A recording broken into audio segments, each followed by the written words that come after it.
Última pergunta, é muito específica, mas eu queria que você desse uma ampliada nela. No fundo, é uma questão bem brasileira. Quer dizer, o Alessandro Almeida pergunta assim: cotas raciais. Cotas. Reparação de erro histórico ou segregação racial?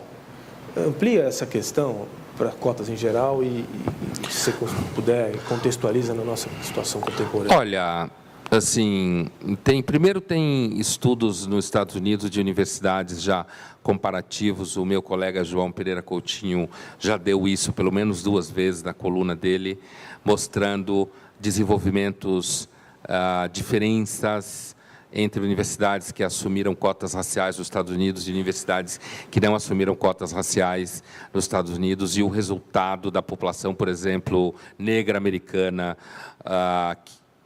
em universidades que têm cota e universidades que não têm cota, mostrando que mesmo universidades sem cota, você tem um maior desenvolvimento de estudantes, né, de chegar a cargos importantes e tal. Fora esse dado que o João Pereira tem se dedicado, né, o lisboeta lá, que escreve terça-feira na Ilustrada, eu não acredito nesse conceito de reparação histórica. Eu não acredito nesse conceito.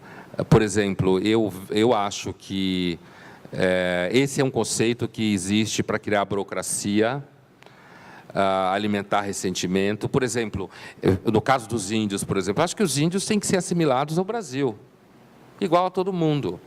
Porque a história é assim, as relações entre as culturas. A gente é um animal promíscuo, a gente se mistura, um fica parecido com o outro, e não sei o quê. Então, essa ideia de que você tem que criar espaços isolados, sejam cotas geográficas, no caso, para manter uma cultura existindo como uma espécie de parque temático, né? Que você fica fechado, você fica fechado lá dentro. Na realidade, é claro, eles acabam montando formas de sobrevivência, porque eles são gente que nem nós. Então, eles aproveitam aquilo que inventam para cobrar pedágio disso, pedir dinheiro não sei para quê, porque tem que viver. Fazem acordos, às vezes, com empresas europeias, né? Então, assim, que inclusive tem interesses econômicos relacionados à Amazônia e problemas do verde no Brasil, não sei o quê, tal capital verde e tal. Então, eu acho que as cotas raciais, elas, na realidade, elas introduzem. E veja, o que eu quero dizer é o seguinte: os alunos, às vezes, os alunos se acomodam a isso, e acomodam no bom sentido. Eu não acho que necessariamente cotas raciais em todos os lugares cria racismo no cotidiano. Eu já vi não criar, certo? Eu não acho que esse é o problema principal.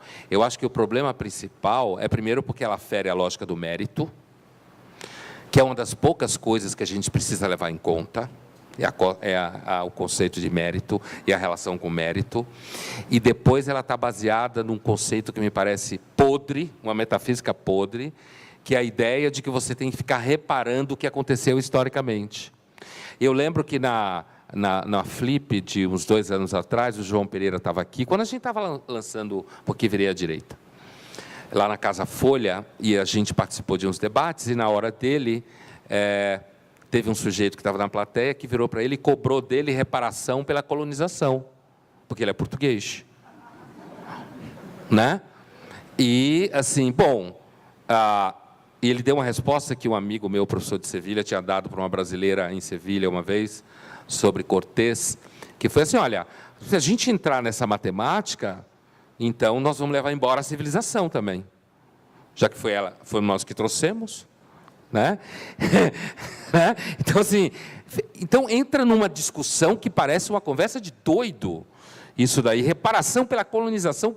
E outra discussão é: o Brasil foi descoberto, foi achado, aqui já existia população indígena. É claro que existia população indígena aqui, é óbvio, né? E que eles não têm que morrer, eles têm que viver do jeito, dentro da sociedade que nem nós.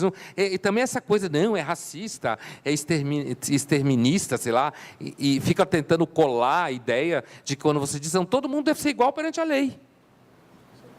Trabalhar e ser igual perante a lei. Agora, fica uma discussão, eu estava escutando isso outro dia num rádio, num táxi, uma professora falando isso. A discussão era: por que é importante não saber quem descobriu o Brasil? Olha a frase, hein? Por que é importante a criança não saber quem descobriu o Brasil? É estranha, né? Por quê? Porque saber quem descobriu o Brasil significa que você tem preconceito. Pedro Álvares Cabral é uma figura que chegou aqui, mas já tinha gente vivendo aqui. Agora, dizer que o Brasil, na realidade, é uma criação moderna, que é uma sociedade que nasceu da Revolução Comercial Europeia, da interação entre portugueses, grosso modo, portugueses, negros e índios, e depois outros grupos europeus que vieram para cá. Ou seja, o Brasil não era o Brasil, que Pedro Álvares Cabral não chegou no Brasil. Ele chegou numa praia, que tinham grupos vivendo com suas culturas lá, históricas, né? E que ele trouxe uma série de coisas, inclusive gripe, uma série de problemas, mas ele trouxe uma série de coisas que acabou construindo o país que a gente tem hoje. Então, querer dizer que você é bem educado se você é uma criança que não sabe quem descobriu o Brasil, antes de tudo, me parece uma perda de tempo enorme. Né? Isso que me irrita um pouco, às vezes. Um dos grandes problemas dos meus colegas é que você pode falar qualquer besteira. Isso é o argumento do Sowell, que eu estou falando aqui, do livro dele. Esse é outro livro, Os Ungidos. Não é o livro que eu estava citando. O Sowell, aquele americano, ele diz assim: o problema de muitos intelectuais, professores da área de humanas, é que você pode falar o que quiser numa aula, nenhum avião vai cair por causa disso. Agora, se você ensinar um moleque a pilotar o avião errado, o avião cai. Se você ensinar um moleque a calcular errado a ponte, ela cai. Se você ensinar um moleque a transplantar o coração errado, o cara morre.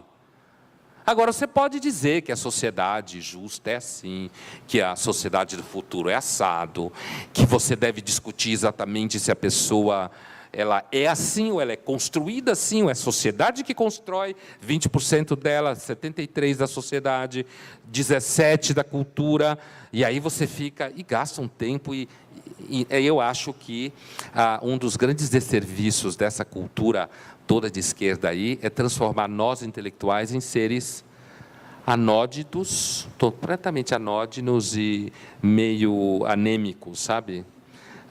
Sem ter que digerir nada da vida real, digamos assim. Você cria um mundo à parte e começa a falar como é esse mundo.